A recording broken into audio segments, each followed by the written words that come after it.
पितृपक्ष में पितृ श्राद्ध नहीं करते हैं तो उनके पितृलोक में, जिसे हम भुवर लोक कहते हैं, वहाँ जो है बड़े दुखी होते हैं और आशीर्वाद नहीं देते हैं। ऐसे लोगों को पितृदोष लगता है। और पितृदोष जो है वो एक प्रकार से ऐसे कि आप देखेंगे कि धीरे धीरे संतान के को भी विवाह में अरुचि होगी, या संतान की संतान नहीं बनेगी, या जो संतान आपके यहाँ जन्म लेती है, तो हमारे शास्त्रों में 3 प्रकार की संतानों का वर्णन है। पहली संतान हमारे यहाँ है कि आपका सेवक पुत्र होगा।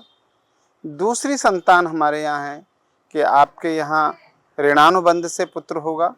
तीसरी संतान हमारे यहाँ है कि आपके यहाँ उदासीन पुत्र होगा। आपने किसी की सेवा करी है, निस्वार्थ भाव से करी, किसी भी जीव की, मनुष्य की नहीं, किसी भी जीव की आपने निस्वार्थ भाव से सेवा करी है, वो अगले जन्म में आपके यहाँ पुत्र बनकर जन्म लेता है और आपकी सेवा करता है। दूसरा, आपके यहाँ ऋणानुबंध पुत्र, आपने किसी से कर्जा लिया, ऋण लिया, उसको वापस नहीं लौटाया, तो अगले जन्म में अगर ज़्यादा ऋण आपने लिया हुआ है तो वो आपके यहाँ पुत्र बनकर जन्म लेगा और अपना पूरा कर्जा वसूल करके और आपका वो चला जाएगा इस संसार से।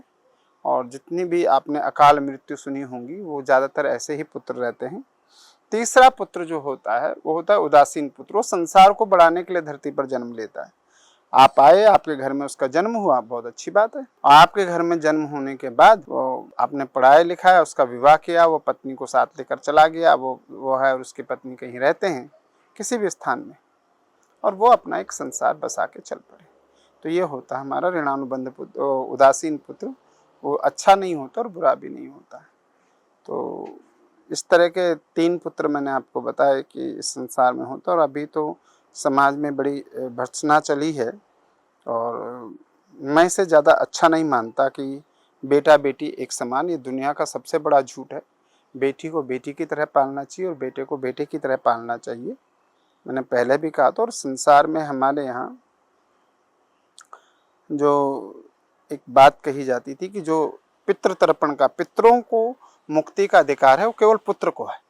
और जिस लड़की के भाई नहीं होते तो पहले हमारे यहाँ कहते थे कि भाई उस लड़की से विवाह नहीं करना।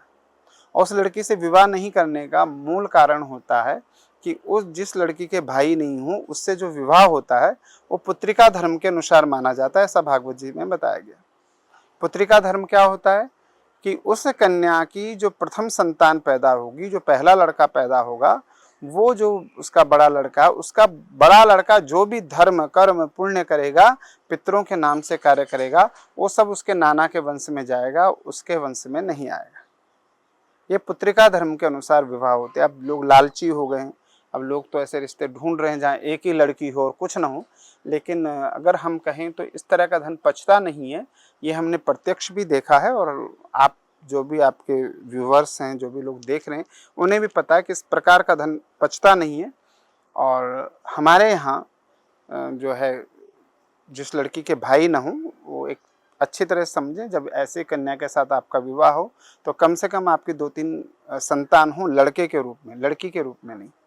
क्योंकि वो जो लड़की का पहला बेटा है वो बेटा नाना के उसके द्वारा किए गए सभी धार्मिक अनुष्ठान, उसके द्वारा किया गया अर्पण तर्पण, वो सारा का सारा नाना के वंश में ही जाएगा। तो इसलिए यदि आप अभी जो भी कर रहे हैं आप सभी फिर आप हिंदू नहीं, अगर आप सनातन परंपरा को नहीं मान रहे हैं, श्राद्ध नहीं कर रहे हैं, आप कैसे कह रहे हैं मैं हिंदू हूँ? आपके अपने माता पिता के प्रति श्रद्धा नहीं है, आपके अपनी सास ससुर के प्रति श्रद्धा नहीं है, आपने उनकी बहुत बढ़िया सेवा करी।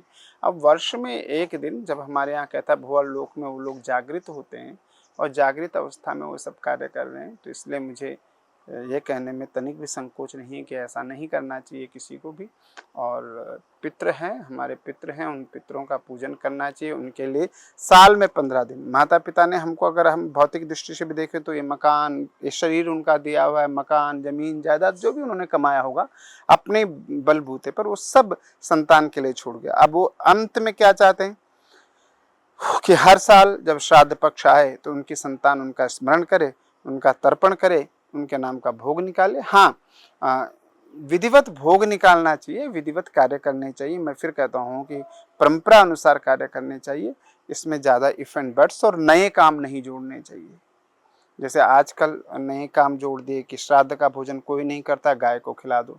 हमारे पास आज लोगों ने पेट में बेटियां मार दी, बेटियां नहीं मिल रही हैं तो नवरात्रों में गाय को जिमा दो। ये सब आपातकाल का विषय था, इसे नहीं छेड़ना चाहिए। और मेरा मानना है कि आप लोगों को कन्याओं को कन्या के रूप में ही होना चाहिए, कन्या रत्न है, और पुत्र को पुत्र के रूप में ही मानना चाहिए। और दोनों को जो है एक ऐसे शिक्षा दीक्षा की दृष्टि से समानता रखनी चाहिए, किंतु संस्कार की दीक्षा दोनों की भिन्न होनी चाहिए, क्योंकि सांसारिक दृष्टि से दोनों के अलग अलग दायित्व हों। लड़का जो है वो अपने घर में अपने पूरे परिवार को संभालेगा, और लड़की जो है वो अपने ससुराल में जाकर उनके घर को संभालेगी। तो ये सारी चीज़ें हमको करनी चाहिए। श्राद्ध पक्ष जरूर करना चाहिए। और जिसको तिथि न हो पता कि मेरे माता पिता कौन सी तिथि को गए, वो पता न हो, तो वो जो अब आने वाली सर्वपितृ अमावस्या है, उस अमावस्या के दिन अपने जो है पितरों का तर्पण करें, जरूर करें। और यदि आपके पास अपने कुल पूज्य पुरोहित हैं तो निश्चित तौर से अपने पुरोहितों से मिल करके यह कार्य करें। ओम नमो नारायण।